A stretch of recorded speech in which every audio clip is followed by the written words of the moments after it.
Purnameva avashishyate. Om Shanti Shanti Shanti. Om, all those that are invisible are filled by Brahman. All those that are visible are also fully permeated by Brahman. The whole universe has come out of the whole Brahman. Brahman is still full, although the whole universe has come out of it.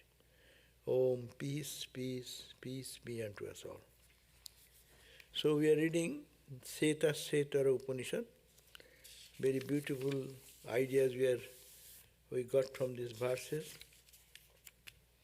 And that, that who is residing in the heart of all, in the thumb-like heart, very small heart, but it is shining like that of the light of the sun.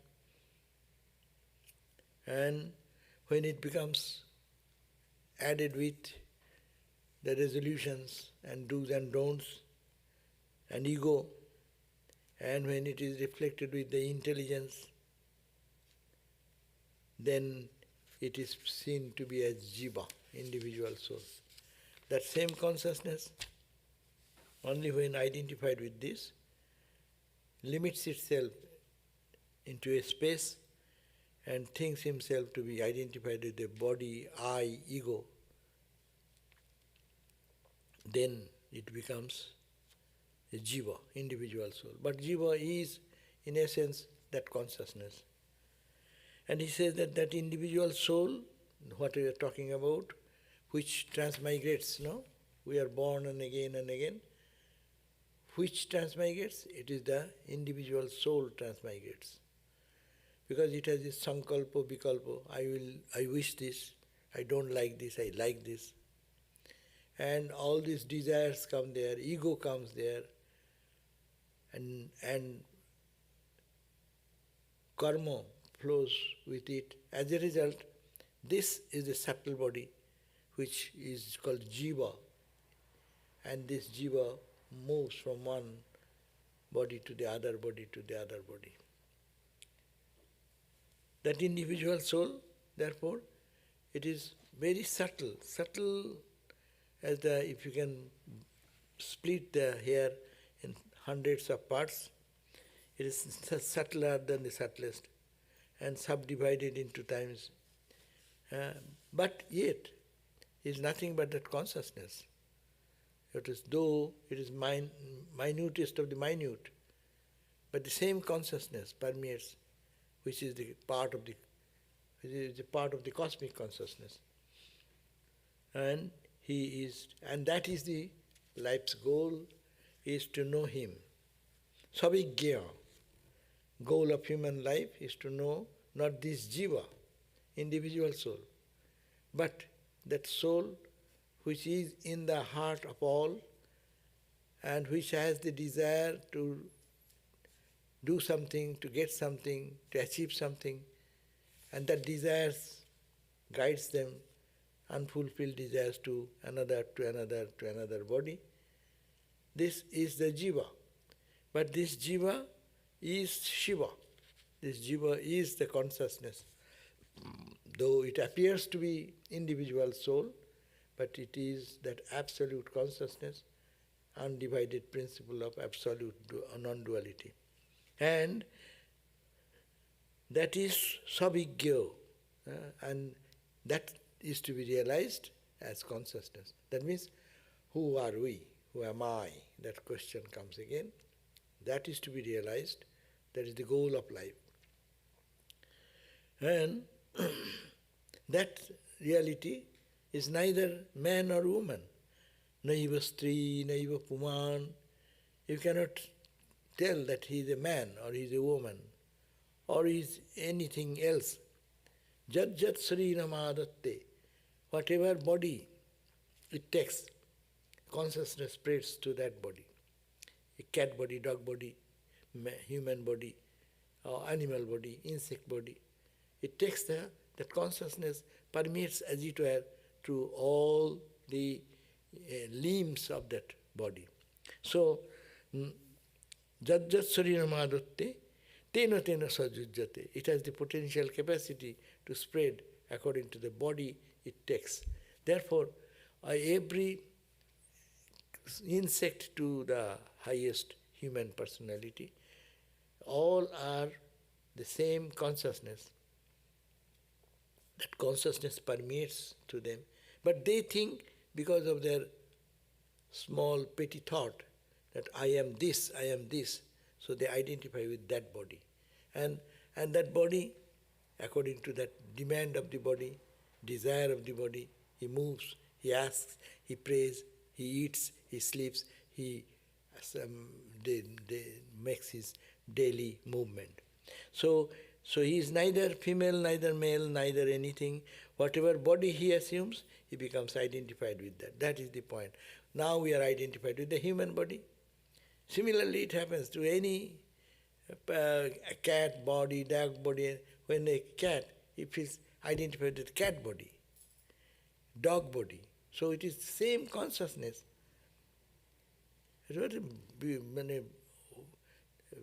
Maya, that's why it is called Maya. The same consciousness in a glass, it looks like a glass. In a cup, it looks like a cup.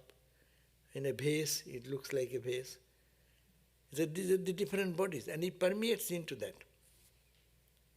And that body, or that feature, he identifies all the time. I am this, I am this. Suppose if one calls by my name, you don't respond, I respond. Because I have identified myself, the same consciousness, permeated with it, with my ego, with my mind, with my emotions added together, that limited what is called jiva. And then I respond, I think it is me. If someone says, who did this job? If you say it is Sarvadevananda, then Sarvadevananda becomes responsible, because he identifies and he takes the burden of his praise and blame. And that's why he is a jiva. But if he identifies, I am Brahman, I don't do anything, it's body-mind is done, then he is free from all the entanglements. The jiva then goes back to its own serene consciousness. By desire, contact, sight, and delusion, this embodied soul assumes successively various forms in various places according to his deeds, just as the body grows nourished by showers of food and drink. So, this desire, as soon as the jiva identification comes, its mind starts functioning, and then desire comes in the mind. So desires, contact, the senses come into the picture, sense and the sense object, they get contact. All this entire understanding of the world is our sense contact. When I see, then I get affected by it. I don't see, I am not affected by, seeing not by the eyes, seeing maybe through the ear. I say, I heard it. I know it is true. Why? You heard it, you didn't see. But five senses, the touch of the sense object and the senses, gives the perception of the reality of the world. So, by desire, by contact, sight, as you see, the delusion, this embodied soul then assumes successive bodies. Why?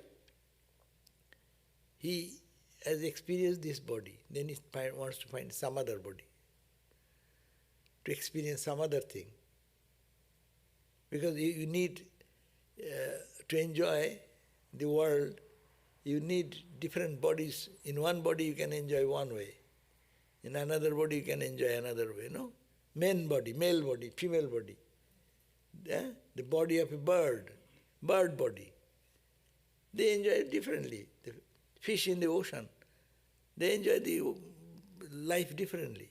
So everyone enjoys because there is a desire behind it, and as a result, according to desire, they partake of a body and mind similar to the fulfillment of that desire. We create ourselves, that's the point. Vedanta says, We create and recreate ourselves. Every day we are creating and recreating. What you want, you are creating yourself that way.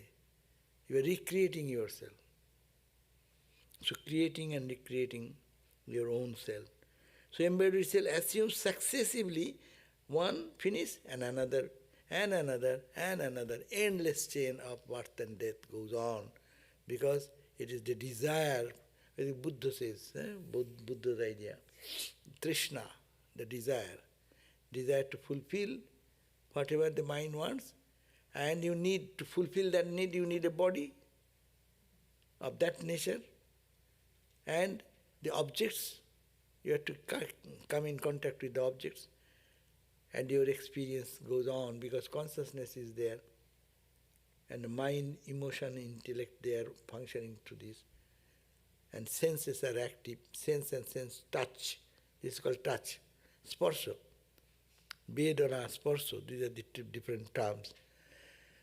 Sparsha means touch, hot, cold, or it is hard, soft. It is this perception is coming because of the touch. So similarly, seeing is one, conception comes. What is the object?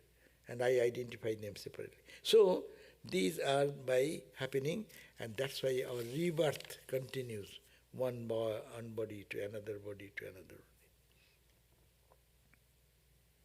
Now, last time we read this verse 12, very beautiful. Sthulani shukshmani bahuni chaiva. We take different bodies. Now you are in the sthula body. Sthula body means gross body. Gross food we are eating, gross objects we are seeing, gross sound we are hearing.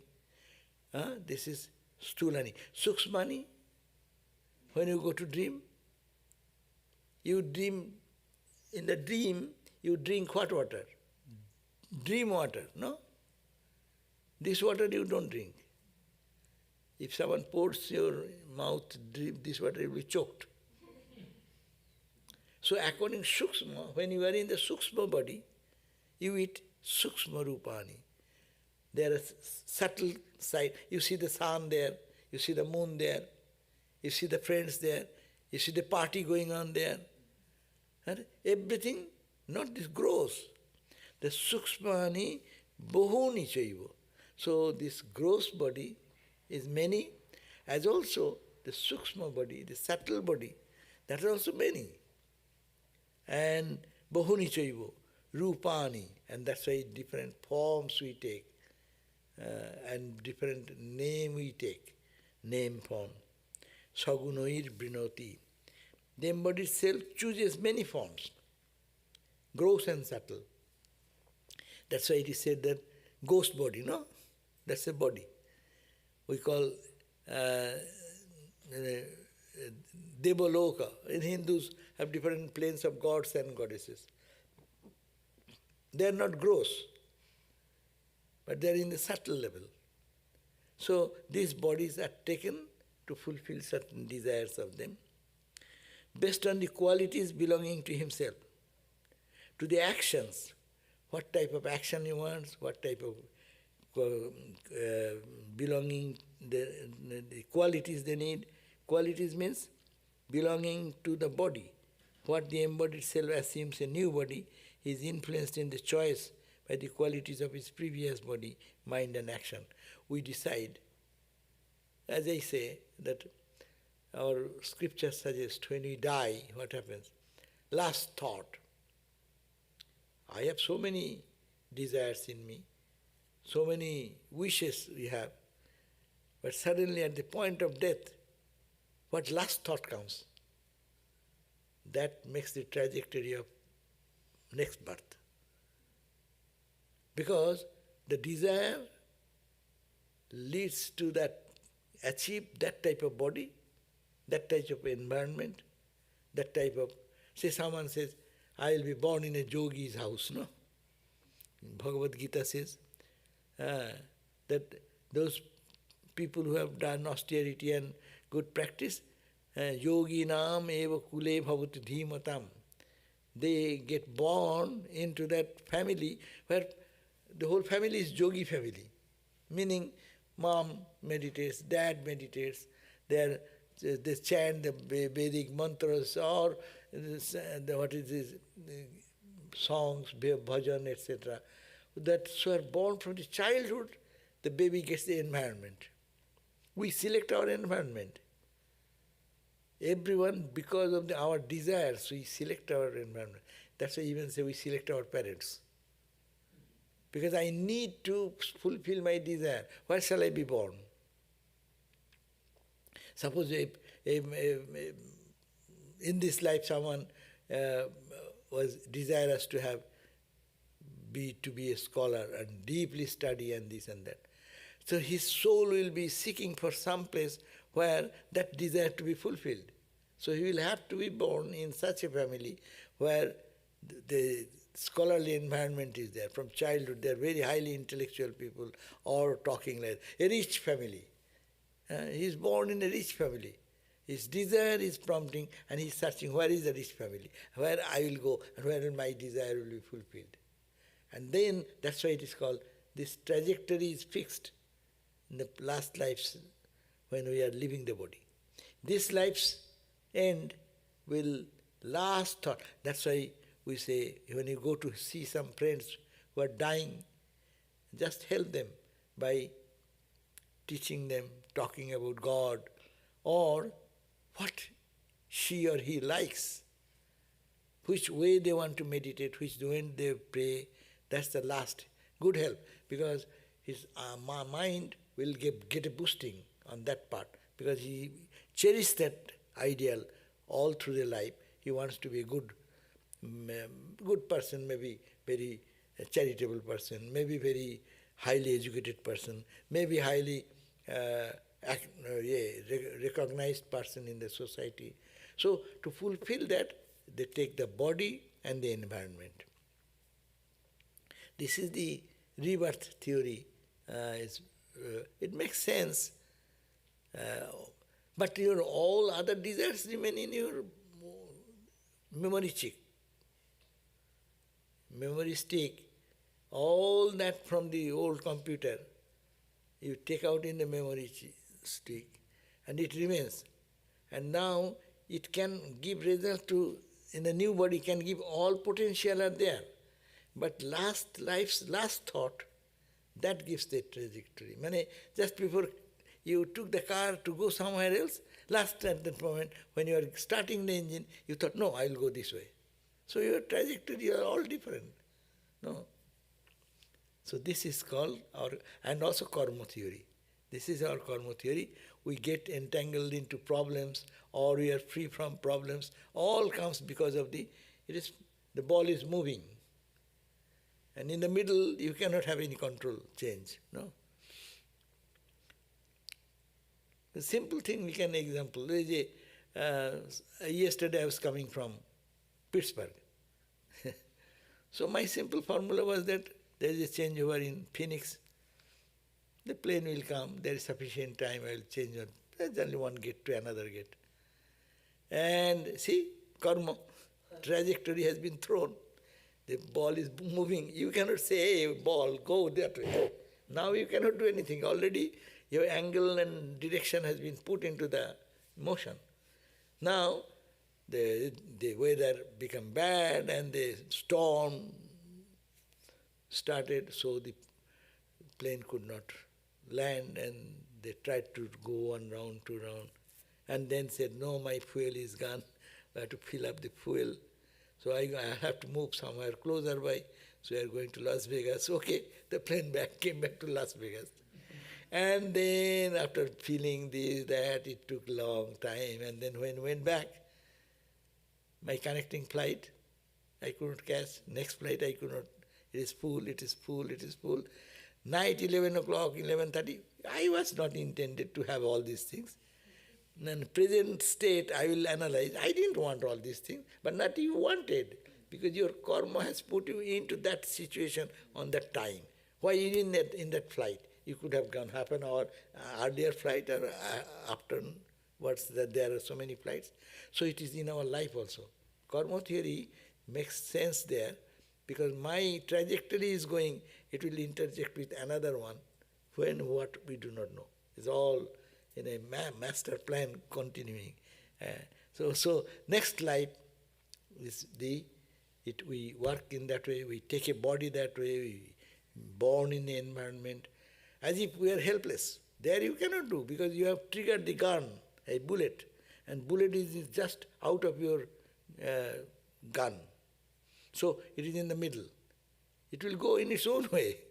So our life is determined that way. We determine our life. That's why the hope is that we can readjust our life. We can become what we want. We can work on that to change ourselves. And I can create my new trajectory, Godward, or whatever the goal of one. So he says that the embodied self chooses many forms.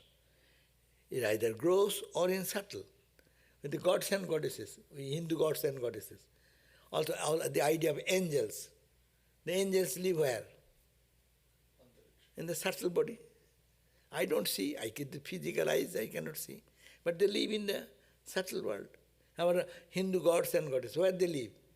They're here maybe, but I cannot see because they're in the subtle body. So, say Swami Prabhupada was here, he saw Holy Mother standing over there. In which body? Gross body. Gross body is gone in the time when she left the body. But now she is there in subtle body. But what you don't see, I don't see. He went into that type of mental state. So she can see that Holy Mother, Swami Brahmananda, like that. So they are here, but I cannot see. That's why it said that it based on gross and subtle body. And how they take the gross and subtle body? Based on the qualities or belonging to himself, as the tendencies he had, what he wanted. According to that, of their combination is found to be to actions and to the mind. So to belonging to himself and to his actions and to the mind. So now in this life we can really think of God, think of the divine, think of our real nature. Then we can be freed from entanglement. Now, 13th verse we are reading today. Anadi anantam kalilasya madhe anadi anantam kalilasya madhe viśvasya srashtaram aneka rupam viśvasaikam parivestitaram gyatva devam muchyate sarvapāṣaihi muchyate. Now, this being the theory, that we create our future, we create what we want to be. By our action, by our thinking, we can change not this trajectory. This life will go on. Holy Mother said, because God realization, a blind person will not be having vision, with vision. No. That is past life's work. But what will happen next birth, that I can control now. What is my next future life will be. I am the maker of my own destiny. So here he says, anadi anantam, without the beginning and end. Kalilasya madhe, the chaos, in the midst of the chaos of the cosmos, the Creator, aneka rupam, assumes many forms of the viśves of the universe. Ekam only, parivestitaram, that there is only one reality which permeates.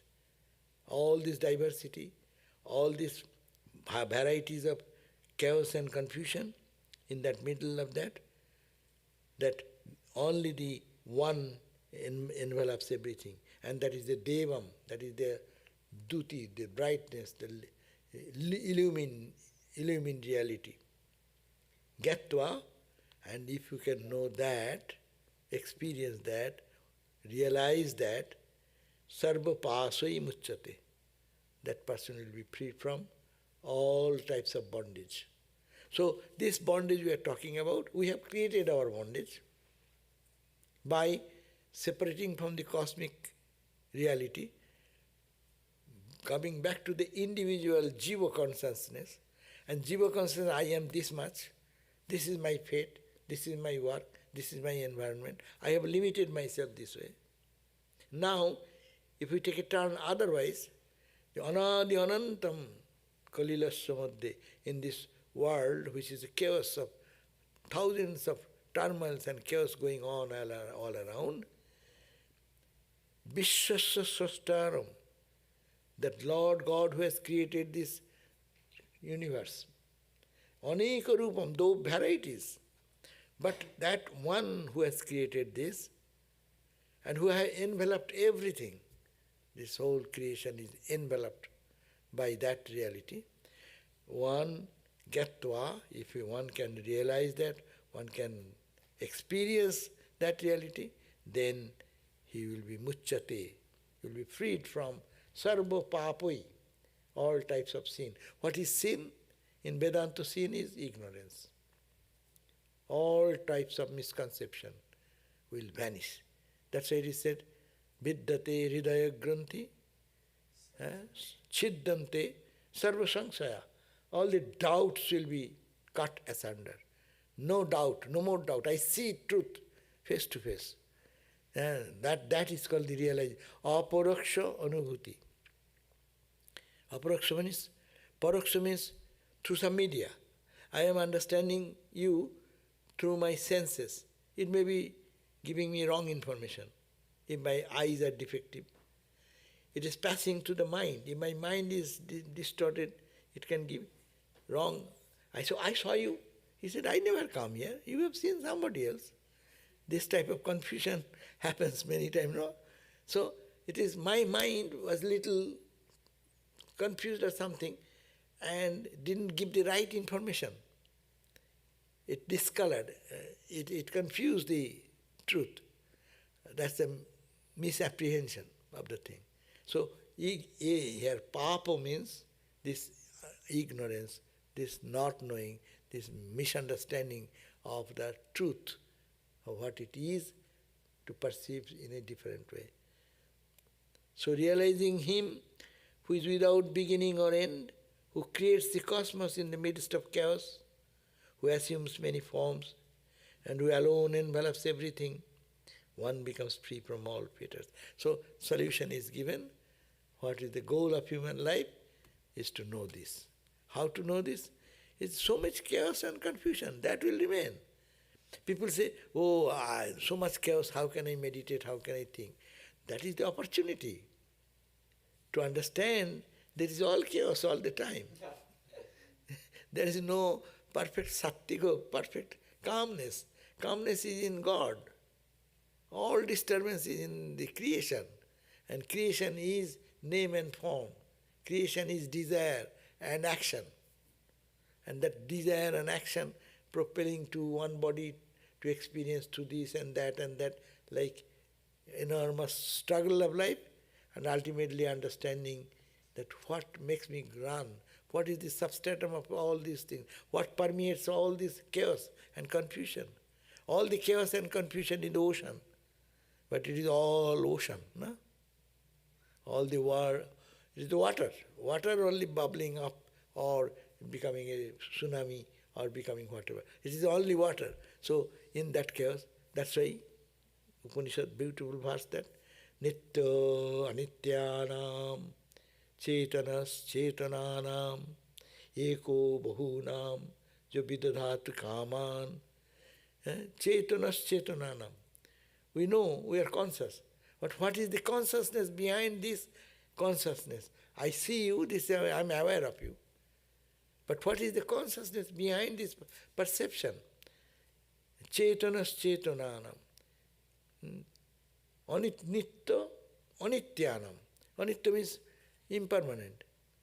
In the midst of the infinite number of impermanent objects, that which is permanent. What is that permanent? Unchanging. And that consciousness, which is the substratum of all our awareness. Chetanas chetananam. Eko, being one. bahunam, multiple universe, which is multiple creation. Eko bahunam, jo vidodhati kaman, who fulfills all the desires of millions and billions and trillions and zillions of created world. That one, that is to be known. Eko bahunam. Tam atmastam je unupasyanti. Those who understand him, experience him as my own self. That one, that consciousness of the consciousness, that permanent in the impermanent, that reality, and which permeates everything. It's a very beautiful meditation. Look at that every turmoil and see what is the background support of it.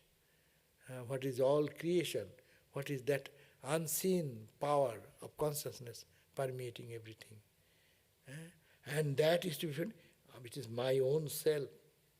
Tam atmastam, in my own core of my heart, I am to feel that it is the same consciousness. Ja anupashyanti, who can see it, who can feel it, who can experience it. Tesham shukam śocati. Their happiness is eternal.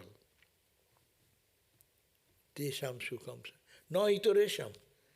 How many people may try in different ways and means they cannot find peace. This is the only point of peace and joy, blessings. So this is the same verse, a very beautiful verse. They anādi anantam, think this creation is beginningless, endless almost to us. It has end, of course, with the knowledge, but for us ignorant people, as if it is beginningless, ananta. Anādi, no end. And this chaos and confusions in this vṛkṣe, that Srashta, the creator, who creates this whole universe, and aneka rupam, how many varieties, how many forms, how many names he has created in this whole cosmos. Viśve ekam, only one permeating in this whole cosmos, and is permeated puribestito. Puribestito means means externally and internally it is permeated. That gatva, only knowing that, devam, that is dhutimaya. When you know that, what is that?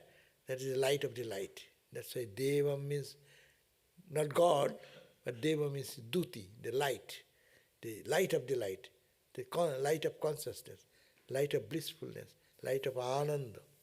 That one, muhyate, he becomes freed from the all types of bondage of the world. He becomes jiva mukta. He becomes free while in the life. Yadā is same as drishtva or labdva? Ekhane we have to, this gyatva means not intellectual knowledge, not as I was saying, through media, no media. Our all knowledge, secular knowledge, is viśve indriya samyoga, the subject and object. Object, there is some object, and my senses will be connected with the help of mind. These three are there. So it is gyatva, it is knowledge.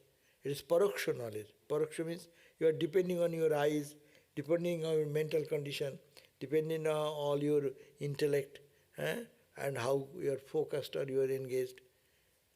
But it is no, without anything. Eyes cannot see that. Ears cannot hear that. That is the Upanishadic statement. Seeing through the eyes, ears is not the darshan. Real vision is feel it and permeate it. It is your spontaneous experience without any media. It is saturated, it is permeated like that. That's without any help of any sense organs, without the help of any mind or any tool through which we react and act in the world. That is called here gyatva. That means aparuṣo anubhuti. In Vedanta, two terms are there, puruṣo, aparuṣo. Puruṣo means that which is done through some agency of other things, but aparuṣo means we don't need any other agency. It is my real nature. I need not have to find another source to support me. It may be for the beginning it is needed. No, when we learn in that process, forgotten. We have forgotten our real identity. That's why it is necessary at the beginning. But the matured state will come spontaneously. All doubt will be vanished. That statement will come. The kaggatam kenava nitam kutro linam idam jagat odhunaiva maya drishtam nasti kim mahat adbhutam. Shankaracharya says that this world, as I was seeing just now, so palpable, so hard, good, bad, happiness, pleasant, misery, joy, suffering, there's so much going on. Kaggatam, why did it vanish? Kena vanitam, who stole away that world of perception, what I was feeling all my life, no? Kena vanitam. Kutra linam, where did it disappear, evaporated? That, like the incense, no? Incense you burn, what happens? Incense burns and the incense is also destroyed. So similarly, like better example, camphor. Camphor you burn and you see the camphor. But the camphor is burned means camphor is gone. Its existence gone. So knowledge of the world in its real perspective will come. This world vanishes, disappears. Oje, shunne shunno milailo. Swami Vivekananda in the Song of Samadhi, when it is writing, he says, this world, perception of this world was not there. That's the theoretical part of the Vedanta. But I feel it is merged into shunna, void. Void ended into void. That means that what was not there, that gone forever. Shunne shunna. But then is it really zero?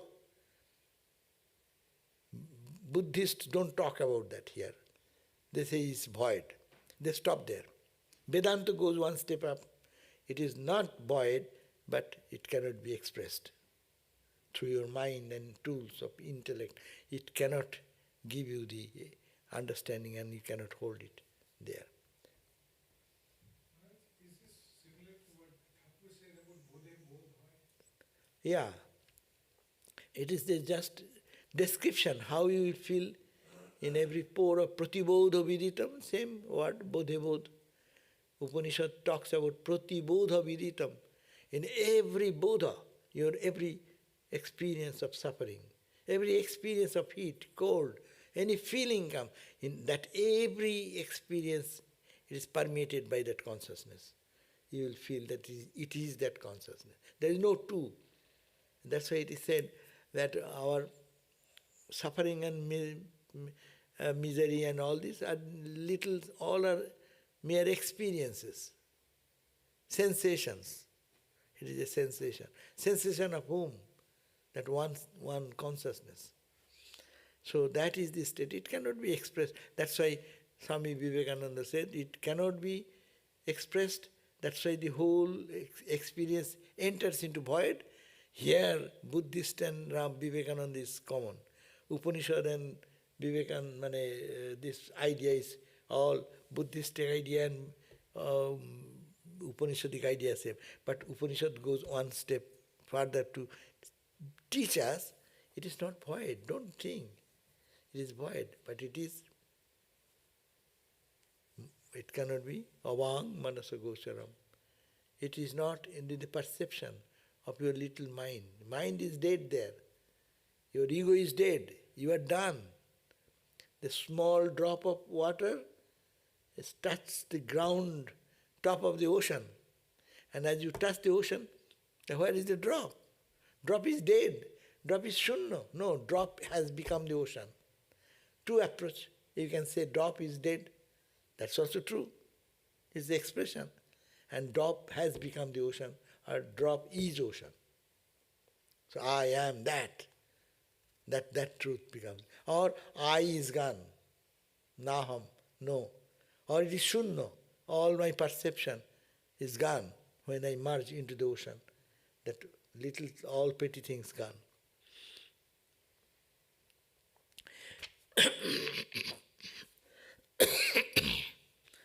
So this book, which is based on Shankara's commentary by Gambhirananda Maharaj, it says one becomes free from all fetters.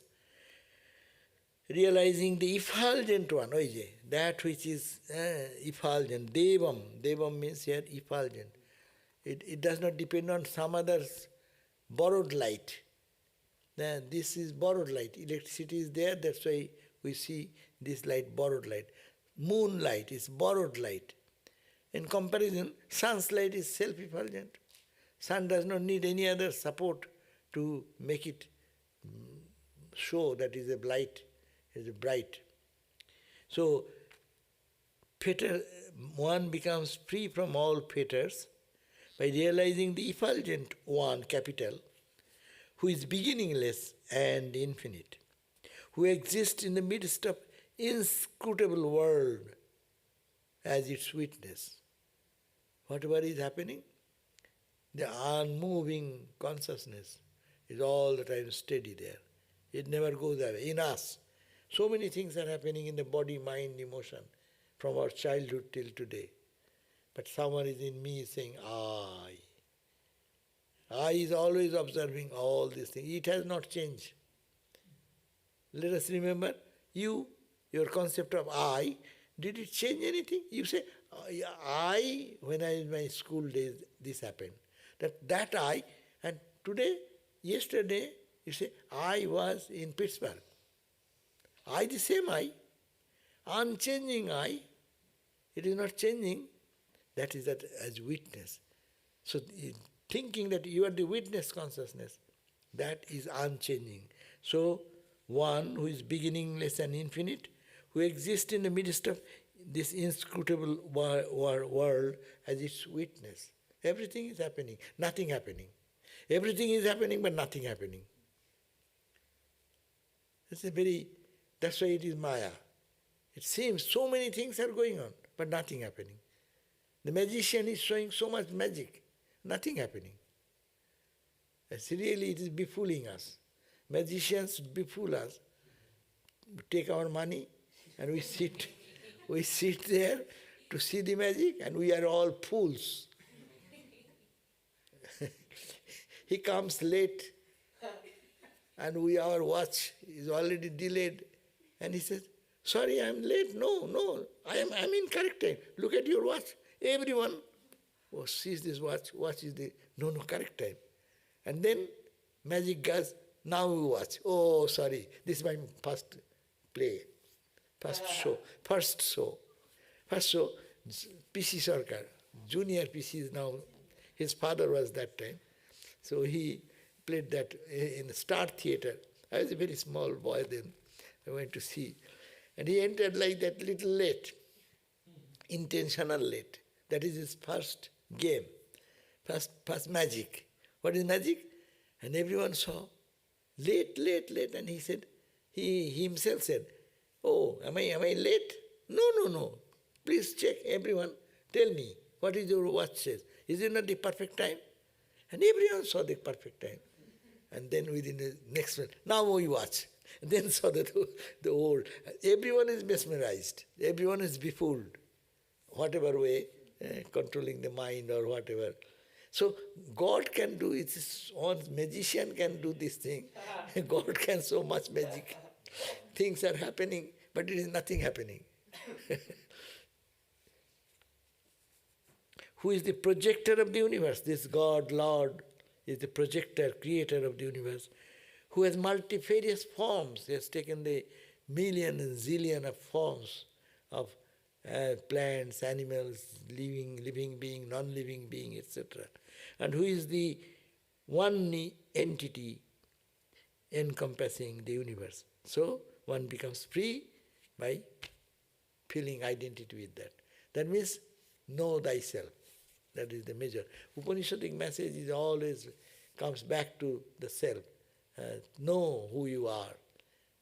In this middle of turmoil, there is unchanging reality. Try to hold on to that, go to that place. Mujyate, one becomes free. Muchyate means one makes free. Sarvapasvi, from all types of fetters, from ignorance, desires and actions. Ignorance, desire, avidya, kama, karma is a very beautiful term. Vedantic term, Shankara's commentary, you will find many places, 3 words. Avidya kama karma.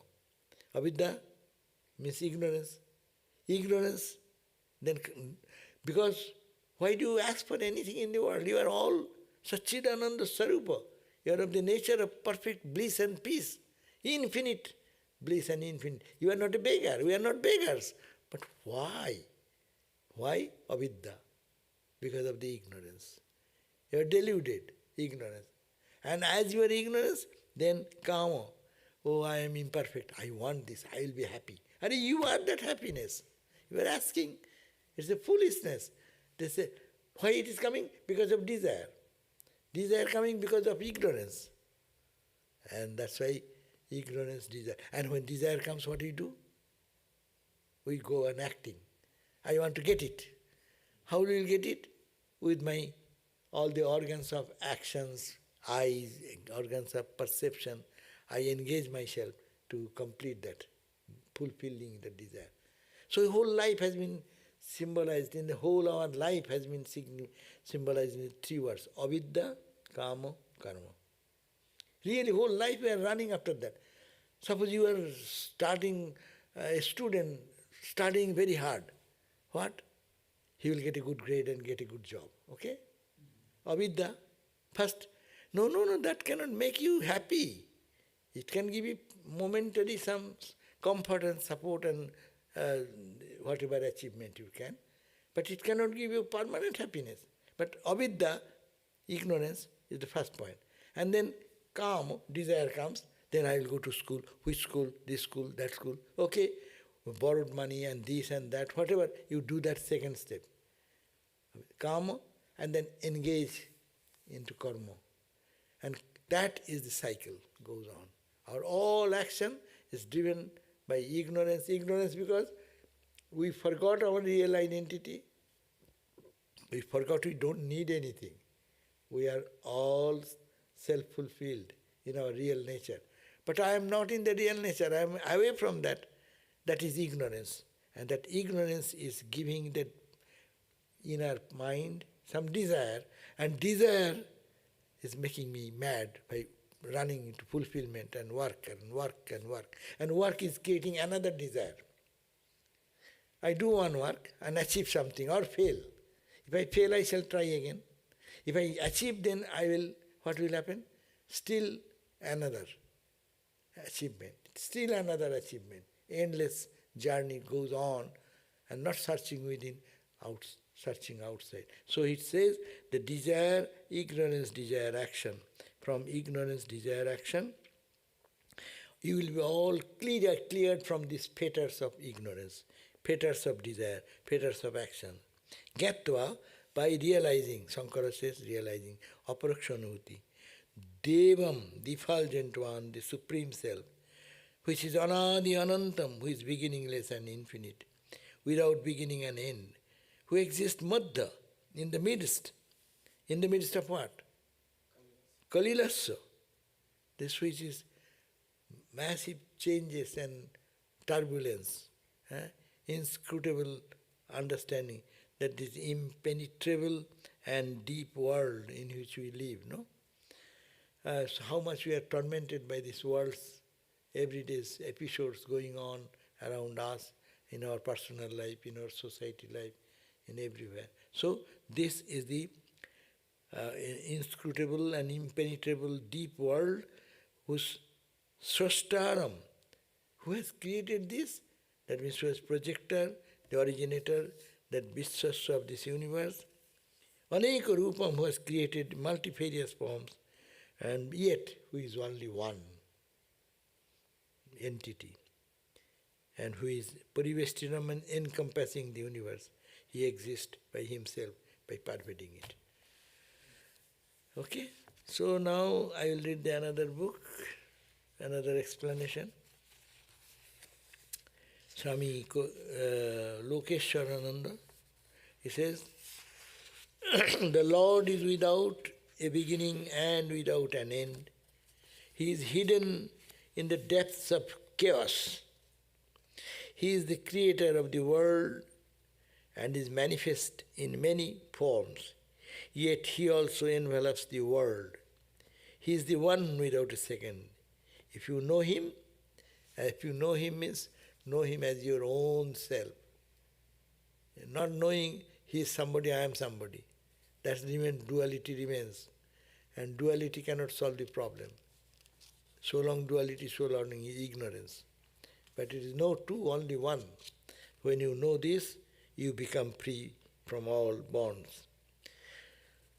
So, Kolilasya Gahana. Kalila Gahana means mysterious, confusing. This world process is mystifying. We cannot understand it. Really, if we look at the world, why this thing happening? Why question comes? There is a big question remains unsolved. All the scientific exploration has cleared many doubts, but so much is yet coming newer questions. Why, what? We cannot understand it in this. We cannot explain the disparities that we see. There is chaos both at the collective level and at the individual level. Why are some people poor? Why others are rich? Why there is so much fighting going on? Even with myself, I am constantly at war. Why try to understand? Why try to understand? But we cannot. We all try to understand everything, no? But we cannot understand that. We just do not know why there is this chaos. But behind this chaos, there is the cosmic self, the creator of the universe. He is the magician, as it were. He is playing tricks, confusing us. You can call it a sport, or lila, or fun, or whatever you like. It is he who has assumed many forms, aneka rupam. He is the thief and he is the policeman. That's the Vedanta comes. He is the good and he is the evil. He is the ekam, devam, the Lord who is one without a second, one all-pervading self. That story of Ramakrishna, that sadhu, one sadhu was very honest, good sadhu. So he went for begging or something, and some people beat him to such a beating. What reason I do not know.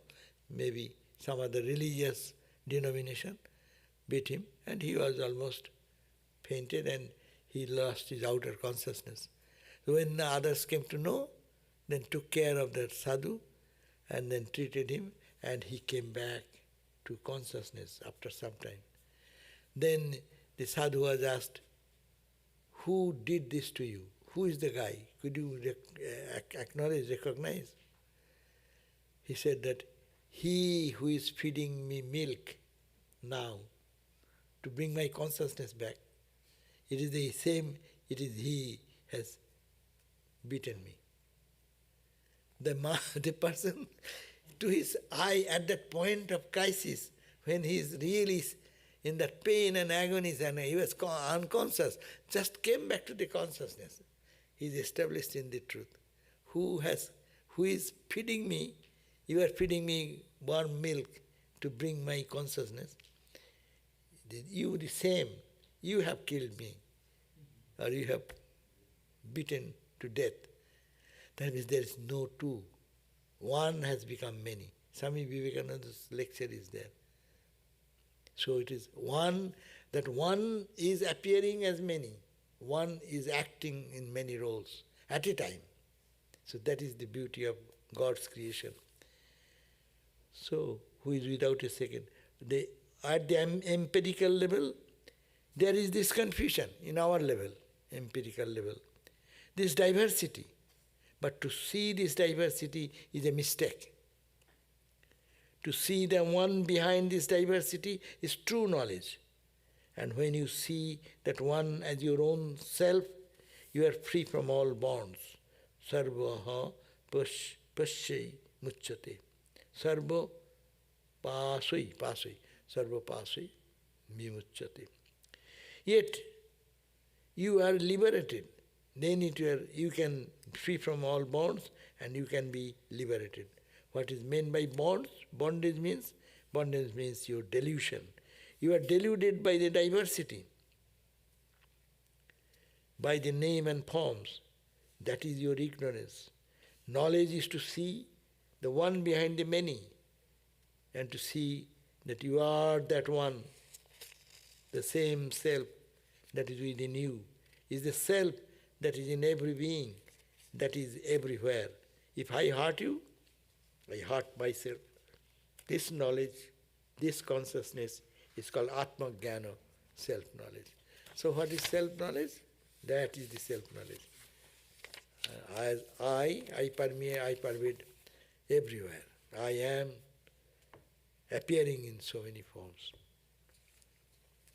Okay, so our time is up. You have any question? This beautiful verse, anādi anantam kulilasya madhe. Sanskrit has its charm, no? Because why it is charm?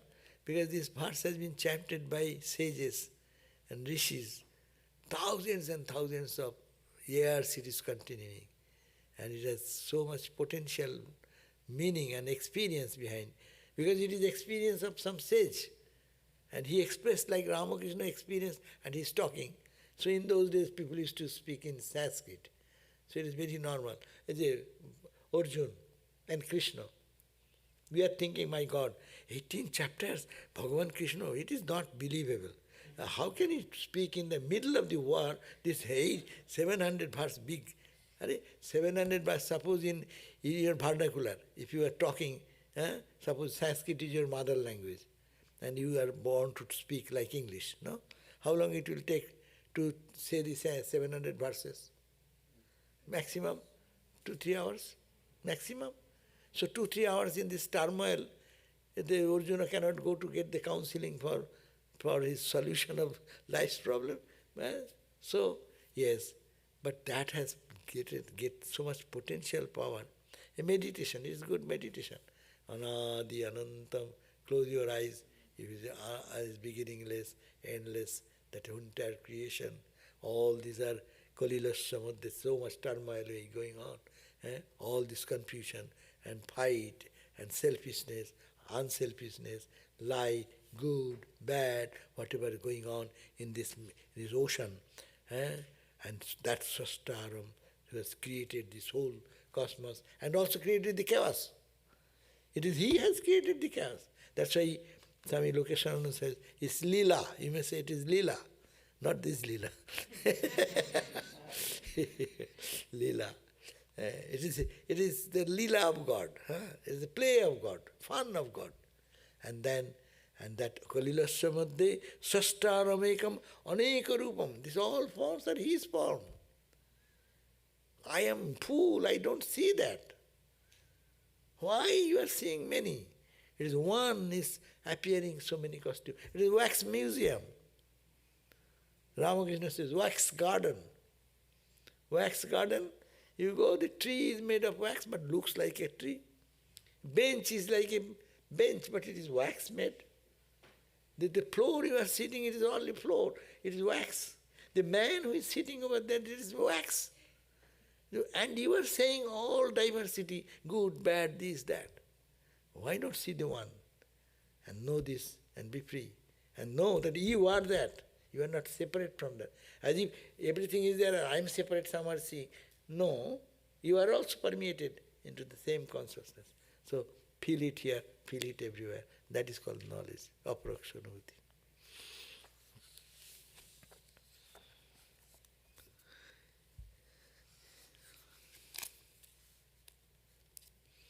Any question? What is īśaṃ? īśaṃ love. This is īśaṃ love. But connotation, some may see that had a vision, that's also a progress in the spiritual life. We see this reality. If his mind is pure, that pure mind can show some divine forms, divine light. Surely it is good, but it is not the ultimate. It is a milepost, signpost. In your journey, as we go to a new place, and suppose there is no GPS, but some people told you, you will find a school coming, middle school, you cross that, then you will find on the left side there is a McDonald's, and then you go like this. If you say so, so even when you are driving, if you see that there is a school coming, yes, I am progressing, I am on the right track. That gives conviction. But that is not the goal. Goal is that when we die.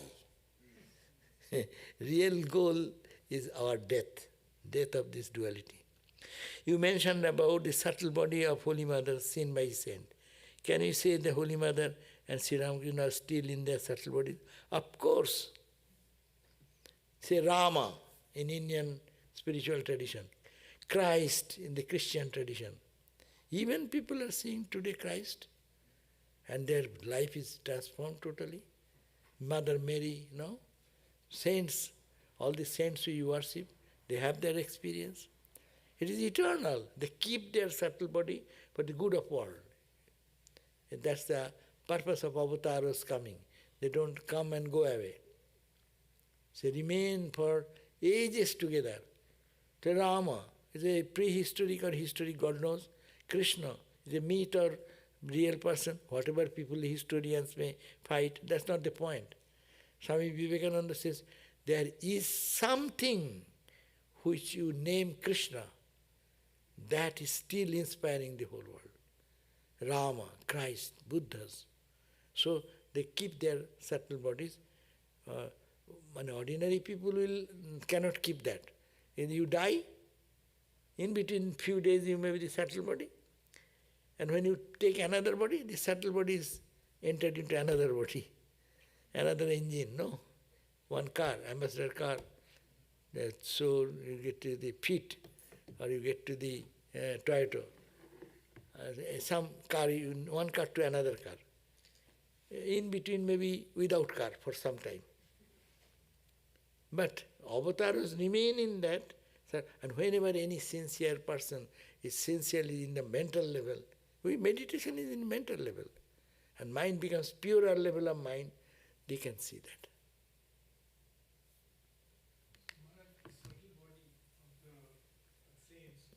The subtle body of the saints that we are talking about, do they have the same form as the gross body? When Of course. What happens?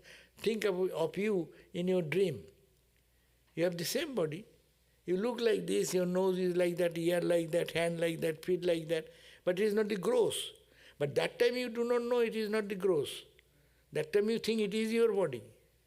That's why when they see the God vision, they see it is God. Undoubtedly it is God. They can touch, feel. In our dream, don't we touch, feel? We eat some food, we release that food, but it is not the gross food, all made of subtle elements. Similarly, but that is also darshan, duality. That should collapse. No seeing here, that we go to the deep sleep state. But here is an ignorance barrier, that's why we don't feel that absolute joy. We remain the same old guy and come back, touching that ground and come back. That's why life is not transformed, character is not changed. But you have to penetrate that by sadhana, then you enter into the realm of your own divinity. Will Holy Mother and Sri Ramakrishna continue to be in their subtle bodies forever? That is not our business. But I think they will be. As Rama is still now continuing, he should not have.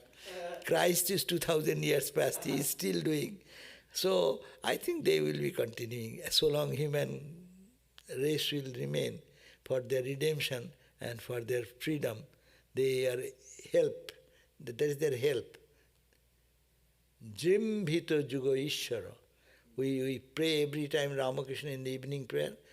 Ramakrishna is Jimbhito, means manifested, as Jagadishwara. Jimbhito jugo ishara. The Ishara of this age of confusion and stripes and struggles. He is manifested as the juga, means this whole age has been consolidated. And that he is the appearance, ideal of this age. Jimbito Juga Ishara. Jagadishara. He is the Lord God of the whole universe, as we just read. Don't think he is like simple man. Look like very honest, very humble person. But he is the Jagadishara. Ishara. Ishara is the Lord God, creator, sustainer, destroyer of the whole cosmos, stars, galaxies. What? He can do everything. That's why Swamiji said, Ramakrishna is Kapala Mochan. He can wipe out our karma. But taking our sin, what is that? Our karma? It just tries.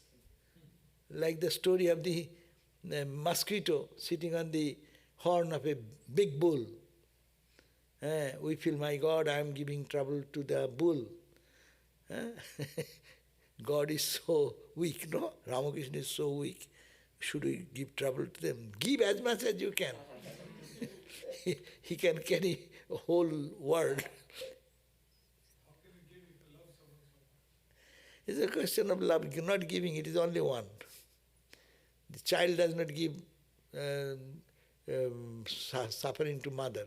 Baby does not know anything, so he is surrendering everything. It is mother and baby are same. Om Shanti Shanti Shanti Hari Om Tat Sat Sri Ramakrishna Arpanamastu. So tomorrow, gospel class, I will be there to be in the gospel class tomorrow. Thank you. Thank you for coming.